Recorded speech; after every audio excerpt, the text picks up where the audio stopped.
دوستو آج کے دور میں ہماری اس دنیا میں اتنے زیادہ مذہب اور دھرم ہو چکے ہیں کہ جن کو انگلیوں پر گننا بھی ایک ناممکن سی بات سمجھی جاتی ہے، کیونکہ ظاہر ہے آپ دنیا کے کسی بھی دیش یا پھر کسی بھی دیش کے کسی شہر ایون چھوٹے سے گاؤں میں بھی جائیں گے تو آپ لوگ پائیں گے کہ وہاں پر رہنے والے بہت سارے لوگ ایسے الگ الگ دھرموں کو فالو کرتے ہیں کہ جن کا ہم میں سے زیادہ تر لوگوں نے نام بھی نہیں سنا ہوتا ہے، کیونکہ ظاہر ہے بھلے ہی ہماری اس دنیا میں دھرم تو ہزاروں موجود ہیں، لیکن اگر بات کی جاتی ہے مشہور دھرموں کی تو اس وقت چند دھرموں کا ہی نام لیا جاتا ہے، جس میں ٹاپ پر عیسائی، مسلم، ہندو، بودھ اور اس جیسے کچھ اور دھرم بھی شامل ہوتے ہیں۔ مگر دوستو دوسری طرف یہ بات بھی کرسٹل کلیئر ہے کہ جس طرح سے ہماری اس دنیا میں دھرموں کی گنتی بڑی تیزی کے ساتھ بڑھتے ہوئے ایک بڑے آنکڑے پر پہنچ چکی ہے، بالکل اسی طرح سے ہی اب لگ بھگ ہر بڑے دھرم میں خود بھی بہت ساری ڈویژن ہو چکی ہیں، یعنی بڑے بڑے دھرم اندر سے خود ہی بٹنا شروع ہو چکے ہیں۔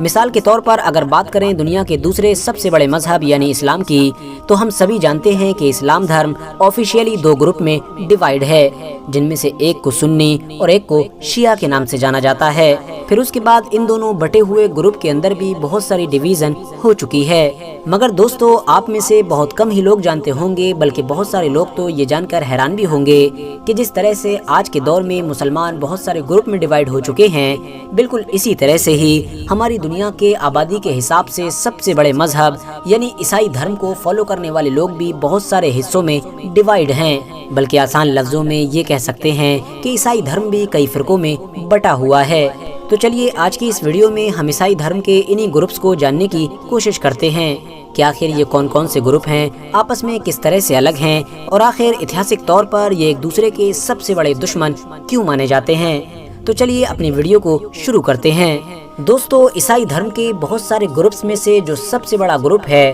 وہ ہے رومن کیتھولک چرچ، جس کو مغربی کلیسا کے نام سے بھی جانا جاتا ہے۔ آج کے دور میں اس گروپ کے زیادہ تر لوگ فرانس، اٹلی، اسپین کے ساتھ ساتھ ساؤتھ امریکہ کے دیشوں میں آباد ہیں۔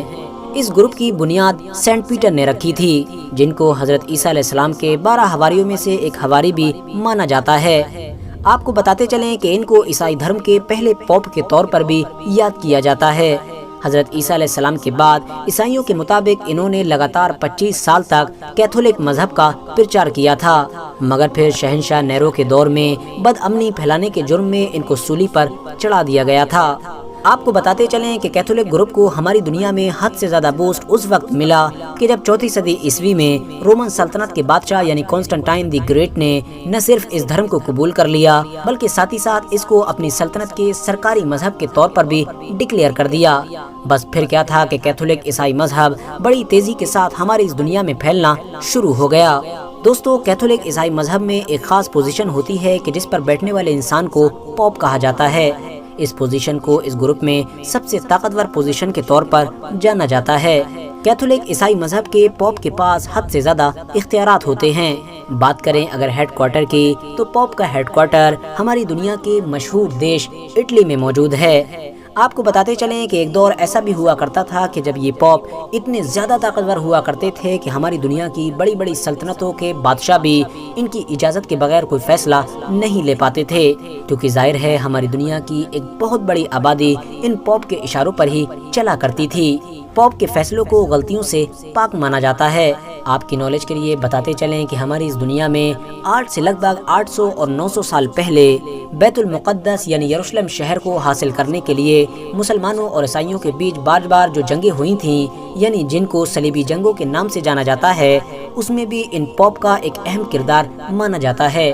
کیونکہ ظاہر ہے پوپ کے علاوہ عیسائی دھرم میں کوئی بھی ایسی پوزیشن نہیں ہوا کرتی تھی یا پھر کوئی بھی ایسا بادشاہ یا سلطان نہیں ہوا کرتا تھا کہ جس کے اشارے پر پورے یورپ کی ساری فوجیں ایک جھنڈے کے نیچے کھڑی ہو جائیں۔ وہ پوپ کی ہی طاقت تھی کہ جنہوں نے کئی بار پورے یورپ کی سبھی چھوٹی بڑی سلطنتوں کی فوجوں کو ایک جھنڈے کے نیچے لا کر کھڑا کر دیا تھا تاکہ کسی طرح سے یروشلم شہر کو حاصل کیا جائے۔ دوستو اب بات کرتے ہیں عیسائیوں کے دوسرے گروپ کی، جو آبادی کے لحاظ سے عیسائیوں کا تیسرا سب سے بڑا فرقہ بھی مانا جاتا ہے، جس کے ماننے والے لوگ آج کے دور میں رشیا کے ساتھ ساتھ یوکرین، جارجیا، بلغاریہ، سربیا اور اس جیسے اور بھی بہت سارے ایسٹ یورپ کے دیشوں میں موجود ہیں۔ انٹرسٹنگ بات یہ ہے کہ کیتھولک لوگوں کی طرح آرتھوڈاکس کو ماننے والے لوگ پوپ کو اپنا لیڈر نہیں مانتے ہیں اور نہ ہی ان کو فالو کرنا ضروری سمجھتے ہیں، بلکہ ان کے مطابق عیسائیت کے جو بنیادی قانون ہیں وہی ان کے لیے کافی ہیں۔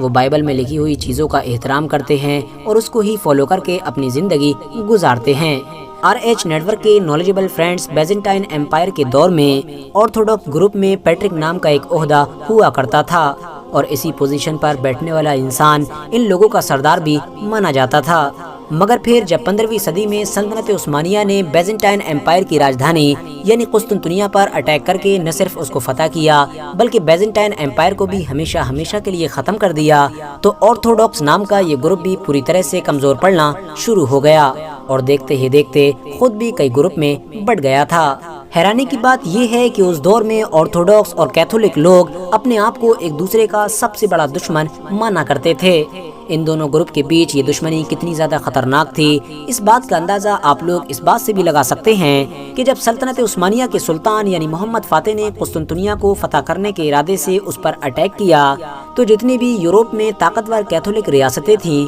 ان میں سے کسی نے بھی آرتھوڈاکس گروپ کی سب سے مین سٹی کو بچانے کے لیے کوئی مدد نہیں کی۔ وہیں دوسری طرف آرتھوڈاکس لوگوں نے بھی کیتھولک مذہب کو ماننے والے لوگوں کی مدد لینے کی بجائے مسلمانوں کے قبضے میں چلے جانا زیادہ اچھا سمجھا۔ آج کے دور میں اس گروپ سے جڑے ہوئے لوگوں کی آبادی لگ بھگ 30 کروڑ کے قریب ہے۔ یہ سبھی لوگ نہ صرف تصویر کو ممنوع سمجھتے ہیں بلکہ روزے بھی رکھتے ہیں۔ اب بات کرتے ہیں عیسائیوں کے تیسرے فرقے کے بارے میں جس کا نام ہے پروٹیسٹنٹ۔ آبادی کے لحاظ سے عیسائیوں کے اس دوسرے سب سے بڑے گروپ کی بنیاد مارٹن لوتھر نام کے ایک جرمن ٹیچر نے 16ویں صدی کے شروع میں رکھی تھی۔ آپ کو بتاتے چلیں کہ مارٹن لوتھر کا یہ ماننا تھا کہ اب عیسائی دھرم میں سدھار کرنے کا وقت آ چکا ہے۔ مارٹن لوتھر کے مطابق عیسائی پوپ اب اپنا کام ایمانداری کے ساتھ نہیں کر رہے تھے۔ وہ اپنے دشمنوں کو جان بوجھ کر الگ الگ جنگوں پر بھیجا کرتے تھے جبکہ اپنے من پسند لوگوں کو بڑے بڑے عہدوں پر بیٹھا کر ان کو جنت کے سرٹیفکیٹ بھی دیا کرتے تھے۔ آپ کو بتاتے چلیں کہ مارٹن لوتھر کے دماغ میں اس طرح کے جو تھاٹس تھے انہی کی وجہ سے ہی اب عیسائی دھرم میں ایک اور نئے گروپ کی اسٹارٹنگ ہوئی جن کو پروٹیسٹنٹ کے نام سے جانا گیا۔ اس دور کے مسیحی پوپ نے مارٹن لوتھر کی وچاردھارا کو ایک فتنہ قرار دیا جس کی وجہ سے اب مارٹن لوتھر کی لکھی ہوئی بہت ساری کتابوں میں بھی آگ لگا دی گئی۔ مگر دوستو مارٹن لوتھر کی موت کے بعد اس کے بنائے ہوئے اس گروپ نے بڑی تیزی کے ساتھ ترقی کرنا شروع کر دی اور دیکھتے ہی دیکھتے یورپ کا ایک بڑا حصہ اس کے گروپ میں شامل ہو گیا۔ آج کے دور میں ہماری دنیا کے لگ بھگ 1 ارب لوگ اس گروپ کے ساتھ جڑے ہوئے ہیں جو امریکہ اور یورپ کے ساتھ ساتھ دنیا کے اور بھی بہت سارے علاقوں میں آباد ہیں۔ آپ کو بتاتے چلیں کہ کیتھولک اور پروٹیسٹنٹ لوگوں کے بیچ وقت وقت پر اتہاس میں بہت ساری جنگیں بھی ہوئی ہیں